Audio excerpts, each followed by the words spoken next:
So let's talk about how to become more beautiful. It is something that I've dwelled into with a great amount of experience using the spiritual practices that confide the realm of attractiveness. And from my own studies, what I've realized is the person that you are inside is manifested to the person you look like and are perceived on the outside. It's impossible to hide your sin from the world. Everything that you do is perceived by others in a sort of spiritual sense. Even if they don't consciously manifest it into their knowledge, they may unconsciously be knowing it within a given conversation or relation to the person. With that being said, you naturally can't hide your ugly nature. You have good things, bad things, and ugly things. Ugly things can be something like picking your nose and eating your boogers, or scratching your butt and smelling your farts. These things that you do that are minuscule in size ultimately have an impact in the way that people perceive you. This is to say, if you do ugly, nasty things, it will be shown onto your flesh. But if you do something on the opposite spectrum of ugly, but maybe evil, right? We have the good, the bad, and the ugly, right? If you do something evil, then you may be perceived as lustful or malice, or you may be very malice to those who absorb you, or you might be perceived as very dominant and very deceitful. And some people are attracted to this type of persona that can be shown on the outer layer of your soul. And if you do something and that is good, like if you give to the poor and you live your life in purity and relation to the spirit, then what ends up happening is you become like light and you start to look pure and beautiful. And so when you see a lot of people who are very good looking, what you notice is that they do either good deeds or bad deeds, and they live their life in purity or filth. And the combination of the actions that they do is the promotion of the facial features that is shown to the outside world. And essentially, what ends up happening is you fall into a trend or a pattern. See, if you, in a sense, perceive yourself as more beautiful, you will start to be perceived as more beautiful to the world. People themselves will perceive you as good looking. But if you, on the vice versa, perceive yourself as unattractive, like how when I shave my facial hair, I perceive myself as less attractive, right? And when I would walk on the streets, people would still look me up and down and look at me in a sense to where they were confirming my beauty, not my ugliness, right? People were looking at me with glee, and I assumed that they were looking at me and thinking that I was an attractive man. As a result, I went home and looked into the mirror, and behold, my face was way, way more attractive and appealing to my eyes than when I looked at my face after I had shaved and I had started to perceive myself as unattractive. So what I learned from this is that if you perceive yourself a certain way, you can have a small influx over the overall opinion of how you look. But if multiple people perceive you a certain way, it will have an even stronger influx over the metaphysical reality that controls how you look. You have to understand that our face is constantly under transformation. There's no person who is set in stone as ugly or a person who is set in stone as good looking. You have some people who start off very unattractive and end up looking very attractive. And then you have some people who start off very attractive and end up looking very ugly. The way that the things that you do are promoted on your face, as well as the things that you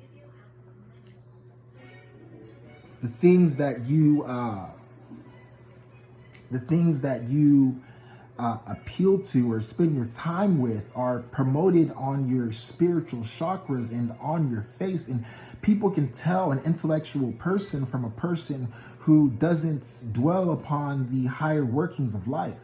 You can tell someone who is philosophical before even speaking to them, just based off of the overall aroma that is given to that person and the cadence that they form. So if you were to then go and find a person who is indwelled in the arts, indwelled in the spirits of the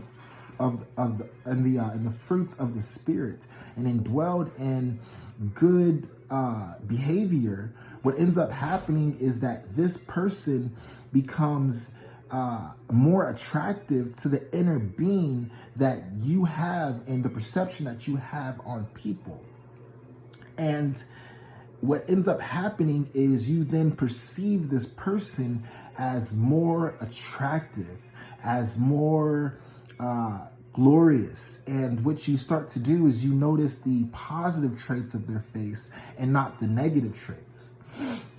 You start to notice the things about them that are good and not the things that are bad. Like I said, your reality is made manifested on your flesh. And some people have always been looked at as ugly, so they conceal themselves as ugly. But even the most ugliest people, if you catch them at the right angle, they can be perceived as quite beautiful. And that's when you realize that everyone is both ugly and beautiful. And really, it's a matter of opinion as to what they are and what they aren't. If you realize that everyone's eyes are a different shape, so everyone perceives the universe a little bit differently. Someone who may have a more rectangular point of view may view a person with a square face as less attractive, and a person with a heart face as more attractive. It's all relative to that person. But if the overall thesis of the collective consciousness upon you is that you are an attractive person, you will start to view your own self as more attractive. And then when you view yourself as more attractive and people view you as more attractive, you will start to feel more attractive, attracting positive energy and a positive manifestation of attractiveness on your being. And you will start to portray that image to society. So in short, if you want to become a more attractive person, all you simply need to do is find a style that fits your creativity and your unique individual self, but is still appealing to the world. Get a makeover, change your hair, shave, or try makeup. And the more appealing you seem to other people, the more people stare you up and down and have a judgment placed on you, the more they will start to influx your overall perception to the world of self. All this being said to say, you are the alchemist of your own world. You are the avatar of your own existence. And the way that you become in control and in the blessing that you want to receive is by essentially endowing yourself in a certain direction that is naturally lucrative, not just to the self, but to the rest of the world. And when you do things that affect the rest of the world positively, then the rest of the world shoots back positive energy towards oneself.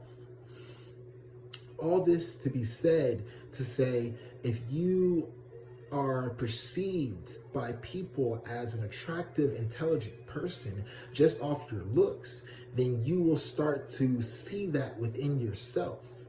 and you will start to become that attractive, intelligent person in totality. And overall, it's all about the perception of the collective as opposed to the perception of the individual, because the individual is just a tiny percent of the overall thesis of what a person is. But when more than one person agree upon what the overall effect of one's facial features or ultimate appearance is, then that becomes set in stone. All this to say, let other people create positive reality for yourself. When I was homeless on the street, people would just know that I was homeless. And again, I wasn't in the best shape, wearing the best clothes, but I wasn't in the worst shape either. I had money when I was homeless, and I was able to buy new clothes and at least look fashionable. But some kind of way, people always knew that I was homeless, and it was always shocking to me how they would just know it just based off of the overall collective energy that my being exudes to the outer world. And what I realized is that we are naturally showing our own reality to the world, which is to be perceived by them and evaluated by the collective. And the collective ultimately formulates an opinion and an existence in reality in which we start to formulate ourselves to. So be careful of how you portray yourself. They say you can't judge a book by its cover, and ultimately it is very hard not to do, because when you see the cover of a book, it ultimately gives you a essence and a soul of the book promoted to your very own eyes. That's why me personally, I wouldn't say I judge a book by its cover, but I judge a book by its overall essence. And here's a book right here that I've been reading. It's The Psychology of the Unconscious by Carl Jung. It was originally written in German and it's translated in English. And this book, when I saw it, I just knew that it was the right book, because I could feel the spirit protruding out of the book and exonerating extreme amounts of enlightenment and knowledge. And so I just knew that it would be right. And sure enough, I picked the book up and started reading it, and it was right. But I've also picked books up that I thought would be more interesting. And even though they fulfilled my wishes and my desires for the book in a sense, it was still a letdown, and maybe my overall expectations of what I felt the book should be delivering were ultimately superficial, or maybe just not accurate enough or righteous enough in the overall asking of what I was asking from the book. And in a sense, this guided me to understand that the book itself can give you a false liking to it, because you can see something that appeals to you in the book, and since you are appealed by the ultimate essence of that one thing, you in essence start to fall deeply into enchantment for that one feature. And there are a lot of people who are like this in reality, who know how to sell themselves internally and spiritually on one feature that people will look at them and say, that person will truly make me feel the greatest of desire. For instance, you have bad boys who are able to formulate identities that will lead them to essentially show women that they know how to cause her to have love and pain. Because if there's one thing that I've realized about sexual attraction, is it's a roller coaster of essentially mixed feelings of both love and hate. For when you love someone and hate someone at the same time, you feel an even more passionate bonds towards that person.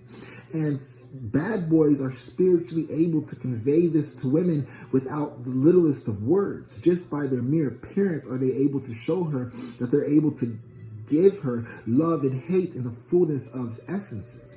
But a guy like me, who's more so or not a more neutral or more, I would say, less manipulative person, or less creative. I'm more of a left hemisphere person endowed into logic, as opposed to a right hemisphere person endowed in creativity. But some people are very creative, and that creation turns into manipulation of the reality around them. And they're able to naturally do things and succeed in this life because they're able to see opportunities of manipulation in this world. Those people naturally turn to the evil side and do things based off of a evil manipulation that they use to control others around them. But then people like me, who are naturally more open-hearted and positive nature and easygoing, and not as creative in the soul or the mind, we are forced, not necessarily forced, but we are only left with the option to be more of a positive, good force in the universe, because we can't naturally perceive that wicked, malice, lustful energy that the bad boy is able to give. Not saying that I can't be a bad boy, and we all are good and bad in our own ways, but I am saying that I can't reach the same level of ferocity that a bad boy can reach, even in bed. Not to go too deep into details about me sexually, but me sexually, I'm more of a lovey-dovey type, and I'm more into the feeling of love with intercourse with a woman. This is why I'm naturally deciding to have a vow of abstinence until I am married and reach a right standing with a woman, because I want to have a relationship cultivated on love, not lust. But a guy who naturally has a more demonic spirit, he might be able to, during the act of intercourse, give off a certain energy that is more so demonic in a sense. And the woman is very appealing, or is very easily swayed by this energy that she can sense. And women are very empathic and know how to sense energy from men, and can tell us a mile away apart who we are and what our intentions are. So with all that being said, if you want to become more of anything in life, you need to change your perception of self to reality. Now that I'm not homeless and I take a shower every day and wear clean clothes and read and write and go to work and search for some type of higher answer of self, I am perceived as a much brighter person in society and not as some homeless straggler. And through it all, I have become more competent with my own internal dwelling. If you, for some reason, cannot find the attractive facial features that you contain, I would say that you need to take a second to really illuminate your own inner beauty. And the way that you can illuminate your own inner beauty is by doing actions that illuminate light within you. For instance, giving to the poor, or sharing with a friend, or helping someone who is stuck in the driveway, shoveling the old woman's yard next to you that's full of snow. Any type of good deed that you can do, but you should ultimately not do it to become more attractive, but you should incorporate it into your life just to be a good person for the sake of good surviving in the universe as itself. then what ends up happening is you then transmit positive, attractive energy into yourself. And when you transmit this energy into self, you start to illuminate an image that is very beautiful. So to anyone who may view themselves as unattractive, I say no one is completely unattractive.